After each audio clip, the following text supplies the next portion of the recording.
Ito ang Liris Chika. Donnie Pangilinan, pag-ibig niya raw ay para lang kay Belle. Ito nga ang pag-amin niya na kinikilig ang lahat ng nakarinig, lalo na't ang mosang nag-e-interview sa kanya. Sabi ng aktor, sa dami ng taong dumating at umalis sa buhay ko, siya yung pinili ng puso kong manatili.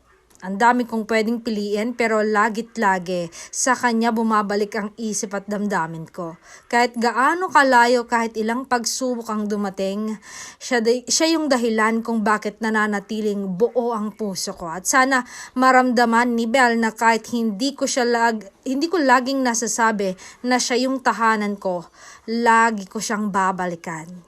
Hindi man ako perfecto, alam ko yon. Madalas may pagkukulang ako talaga. Minsan may hindi ako nasasabi at may mga bagay na hindi ko nagagawa para ipakita yung pagmamahal ko sa kanya. Pero tandaan mo, Belle, wala ni isang araw hindi ikaw ang iniisip ko. Kahit mahirap, kahit may mga pagkakataong halos sumuko na ako sa mundo, dahil sa mga intriga, ang pagmamahal ko sa iyo ang isa sa dahilan kung bakit ako lumalaban.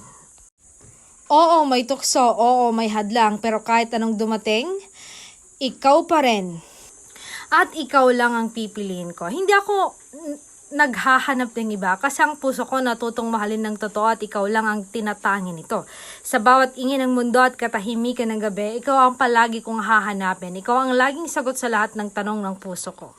At kung dumating man ang araw na hindi na kaya ng mga salita ang ipaliwanag ang lahat, sana maramdaman mo, Belle, pa rin sa bawat haplos, sa bawat titig at sa bawat dibok ng puso ko na para sa iyo lang talagang pagmamahal kong ito. Walang katapusan, walang kapalit at walang pagdududa.